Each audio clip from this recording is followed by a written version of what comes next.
Nagkamali ng hawak ng kamay ang babae sa isang lalaki sa elevator. Pero hindi niya alam. Hanggang sa lumabas ang boyfriend niya ng elevator. Doon lang niya napagtanto. Yun pala, kamay ng estranghero ang nahawakan niya. Agad niyang inalis ang kamay niya at hinabol ang boyfriend niya. Sa party, lalong nagiging wala sa sarili ang babae. Dahil napansin niya, yung kamay na nahawakan niya kanina. Nakaramdam siya ng kakaibang kapanatagan. Ang pakiramdam na yun, hindi niya naramdaman noong hawak niya ang kamay ng kanyang nobyo. Dahil sa pagitan nila, walang pag-ibig. Ang nobyo ng babae ay pinili ng kanyang pamilya para ipakasal dahil sa pakinabang. At pinili naman siya ng lalaki dahil sa kanyang yaman. Sa bawat araw na magkasama sila, parang nagtutupad lang sila ng tungkulin. Nagkakahawak sila ng kamay nang walang kahit anong init. Nang itaas ng kaibigan niya ang baso para batiin siya. Natarante siya kaya nabasag niya nang hindi sinasadya ang baso ng alak. Bakit ba ang iingat mo? Pasensya na, lilinisin ko lang. Paumanhin. Nagmamadali ang babae papunta sa banyo para pakalmayan ang sarili. Hindi niya akalain na susundan siya ng palihim ng lalaking iyon. Dito ka ba dapat pumunta? Pambabae to. Sa sandaling iyon, may pumasok na ibang lalaki. Napagtanto ng babae na napasok siya sa banyo ng mga lalaki. Natakot siya at akmang tatakbo palabas.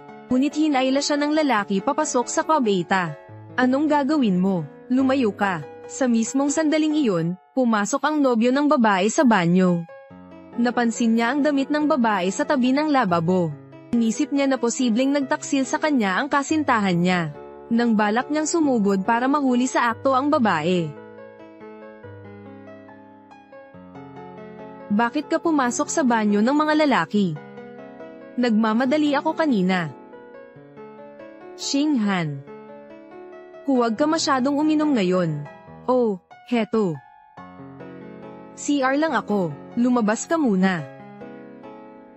Hihintayin kita sa labas.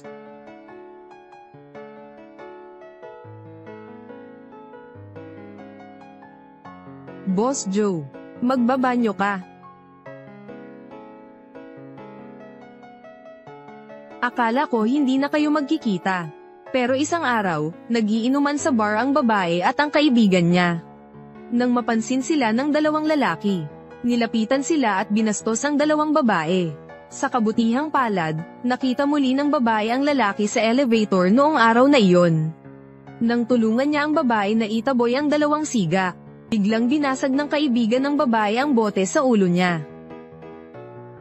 Pinakagusto ko sa lahat ang mga manyak na katulad nito. Anying, hindi siya yon. Nang magising ang lalaki, natuklasan niyang hinuberan siya ng damit. At iginapos sa kama, kahit na iniligtas mo ako kahapon. Pero hindi ko rin naman kasi alam kung masama kang tao. Kaya kailangan muna kitang gapyusin. Pagdating ng kaibigan ko, saka lang kita pakakawalan. Pagkasabi niya nito, nagtungo na siya para maligo.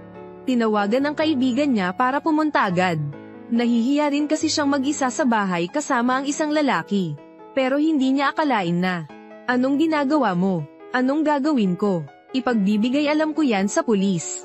Una, hinubad niya ang damit ko. Tapos, iginapos niya ako. Ganyan mo ba sinusuklian ang tumulong sa iyo? Iginapos kita dahil natatakot akong mapahamak. Mukhang napasubo tayo sa masamang tao. Kailangang makiusap ng babae sa lalaki. Bihisan niyo muna siya. Nakalimutan niyang habarin ang kanyang shirt. Higit pa roon, iginapos pa nila ang mga kamay at paa niya at itinapon sa kama. Sa pagkakataong ito, gustong samantalahin ng lalaki. Para makaganti sa kanya. Dahil nakita niyang madali siyang tuksuhin, sa huli ay pinatawad na rin siya nito. Nang pabalik na sana ang lalaki. Engsen. Nandito na ako. Anong ginagawa mo rito ulit? Hindi ko rin gusto. May dumarating. Si Anying yan. Matalik kong kaibigan. Paano na to? Lalabas tayo. Anong sasabihin natin? Wala naman kaming ginawa. Dito ka lang. Lalong gumugulo kapag nagpaliwanag pa.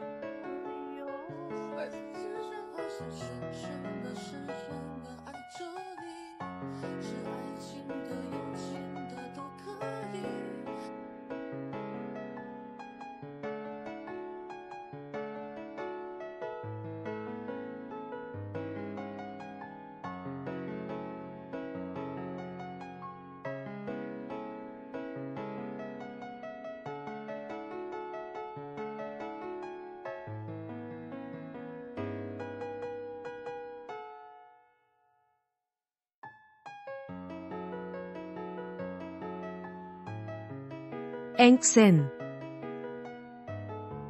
Engsen, nandyan ka ba? Oo. Nandito ako. Umalis na ba yung bata? Oo, umalis na. Umalis na. Wala naman siyang ginawa sa iyo, di ba? Sige. Wala. Mabuti. Yan. Pasensya na. Wala akong nakita.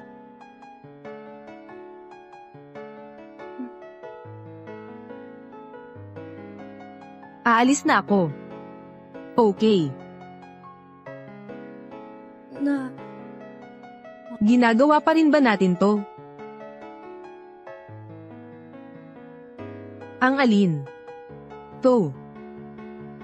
Tong bagay na to. Pagyakap.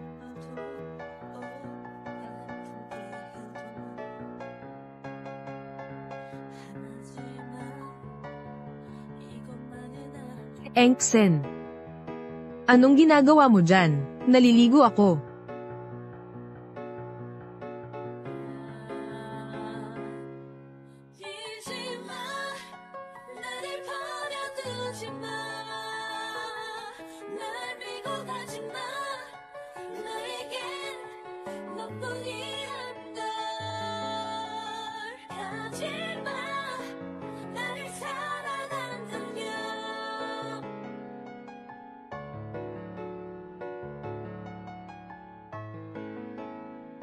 Mas masakit pa sa paghihiwalay. Ang pagpapahaba pa nito. Isinisigaw natin ang kalayaang walang pag-ibig. Pero ang mga mata natin ay naaakit sa mga minamahal.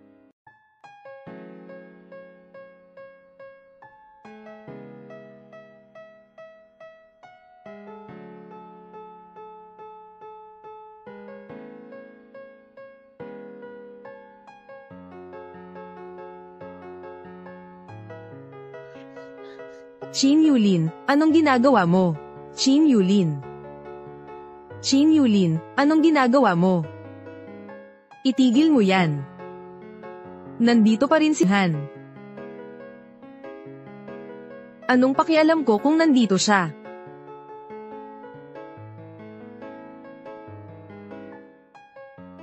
Baliw ka ba? Oo. Baliw ako. Pinababaliw mo ako.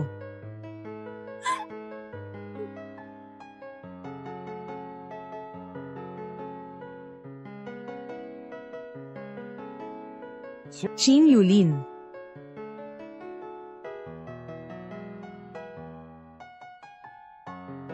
Huwag kang matakot. Pakinggan mo ang sinasabi ng iyong kasintahan. Kapag naglalasing siya.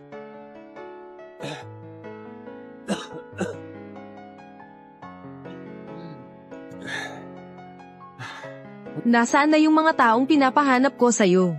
Tinawagan mo ba si Mommy? President Joe, sobrang dami na po nang nainom ninyo. Hindi ko sinabi sa iyong hanapan mo ako ng babae. Tumawag ka ba talaga?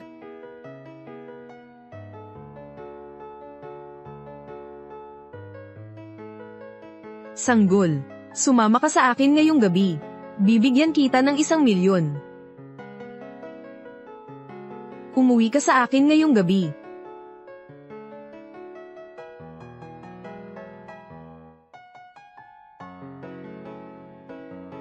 Sa sandaling iyon, hindi ko na alam ang tama sa mali. Ang isa ay ang taong mahal ko, pero ginamit ako. Ang isa naman ay taong nagmamahal sa akin, kundi nakikita ako bilang isang kasangkapan para kumita ng pera. Sa sandaling ito, anong dapat kong piliin?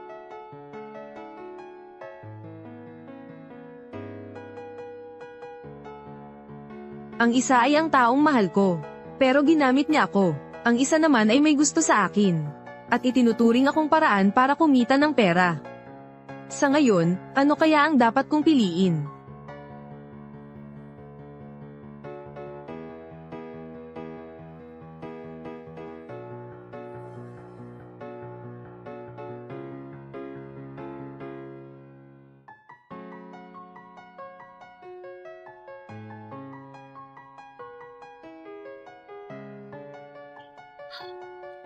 Tama ba ang ginagawa natin? Kung mali ang pumatay, gusto kong magbayad mamaya. Sinasabi ko sa iyo, kaya ko pa namang uminom. Hindi, kaya ko.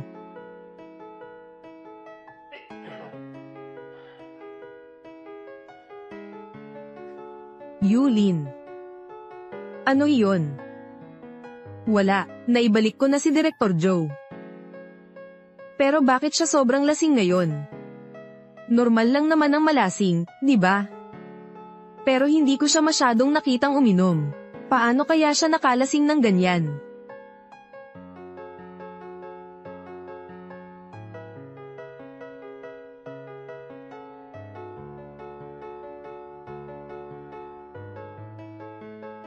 Kung mahuli ko lang si Shu Engsen na nagtataksil sa kama, magagamit ko siya para sa plano ko. Makinig kayo. Gusto kong mawala si Qin Yulin sa mundong ito. Para mawala na siya.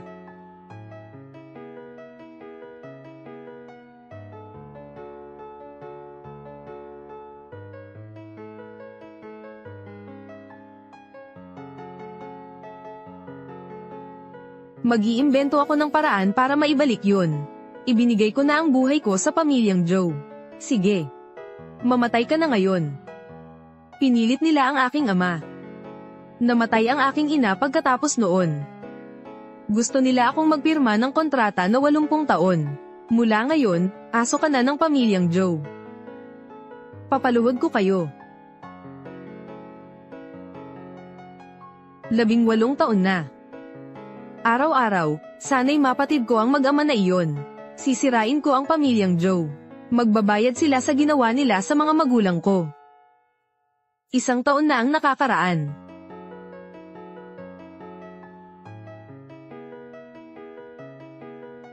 Ang sarap maging mayaman. Anong sarap doon?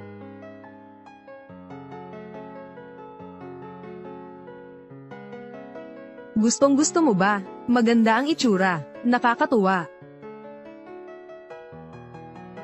Chairman. Bakit hindi mo sinabi, Joe Xinghan, umakyat ka na rito ngayon?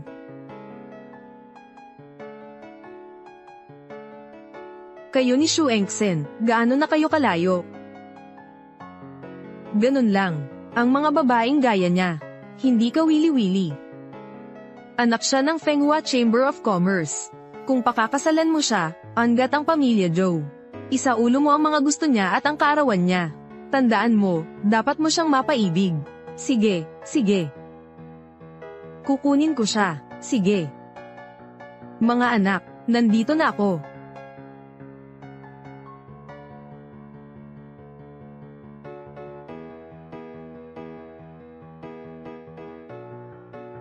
Laolin, tingnan mo, ang ganda nung babae.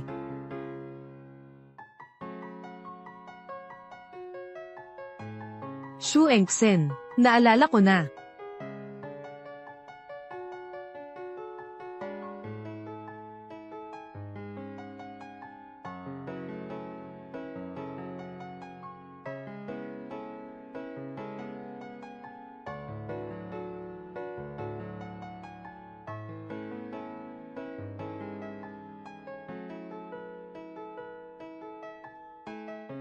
₱6,751 araw na akong kasama ng mga Joe.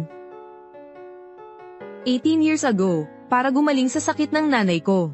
Nang utang ng may mataas na tubo ang aking ama sa mga Joe. President Joe, pagpasensyahan niyo na po ako, ang perang ito, babayaran ko po talaga. Pakiusap po, bigyan niyo pa ako ng ilang araw. Anong ipambabayad mo? Hindi nga sapat ang kinikita mo para sa tubo pa lang. Mag-iimbento ako ng paraan para maibalik yun. Inialay ko na ang buhay ko sa pamilyang Joe. Mabuti naman. Kung gayon, pwede ka nang mamatay ngayon.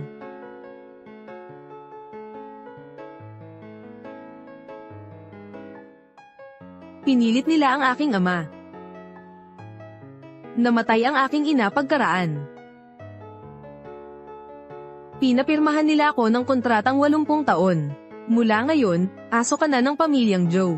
18 taon. Araw-araw, gusto kong maputol-putol ang ama at anak na iyon. Sisirain ko ang pamilyang Joe. At pagbabayaran nila ang ginawa nila sa mga magulang ko. Kung akala nila magagamit nila ang pamilyang Shu para umasenso. Kung gayon, itong si Shu Engsen, kailangan kong maunahan sila. Kailangan kong hanapin si Soyun Sim. Nasa Sohe Road siya, Misen Bar. Okay. Papunta na ako riyan. Binibini. Tae. Engsen. Bakit ka nandito? Oo. Pinakiusap ko kay Xinghan na turuan ako. Turuan ka. Ang aksidente sa Xinghui Group noong nakaraang mga araw. Bago pa man lumala, inasikaso na ni Xinghan. Kaya, gusto kong matuto mula sa kanyang karanasan. Tito, pinupuri ninyo ako. Kayo ang mga huwaran ko. Ako ang dapat matuto sa inyo.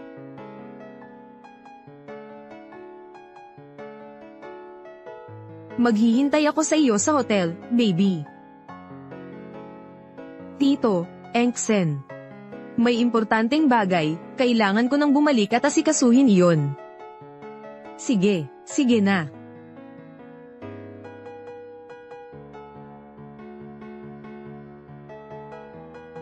Sa tingin ko, magaling si Xinghan. May kakayahan siya at mapagpakumbaba rin. Kayo, anong problema? Hindi ko pa ba siya nakikita? Natatakot ako na mali ang mapili mo. Ayaw kong ang anak ko ay kung sino-sinong lalaki ang iuwi. Sinundan mo ako. Binili ko na lahat ng ari-arian doon. Kung hindi ka uuwi, wala na akong magagawa. Sana ay pahalagahan mo talaga si Xinghan. Huwag kang gagawa ng anumang makakasakit sa kanya. Huwag mong kalimutan ang blind date mo ngayon. Alam ko na po, Papa.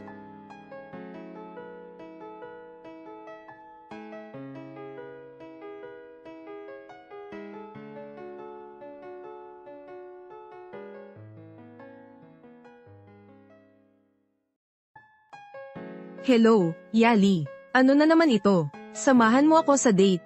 Anong problema? Oy, ate, magde-date ka. Gusto mo bang maging third wheel ako? Sige na, magaling ka namang humusga ng mga lalaki. Tulungan mo akong siyasatin siya. Ano ang ibig mong sabihin? May tinutukoy ka ba? Hindi ganon. Ang aming Yali, maganda at mabait siya. Isang beses lang. Sige.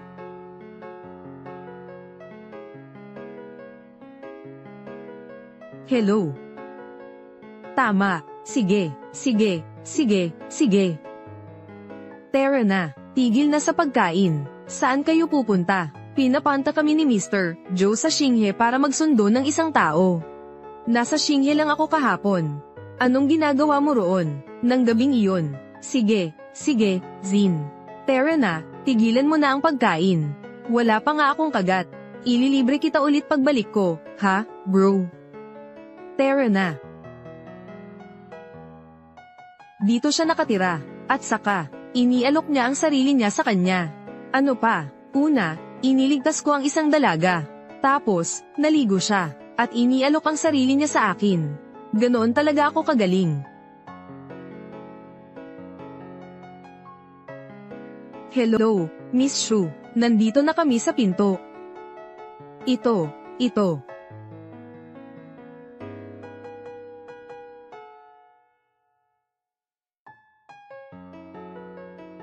Ikaw ay Shu Engsen.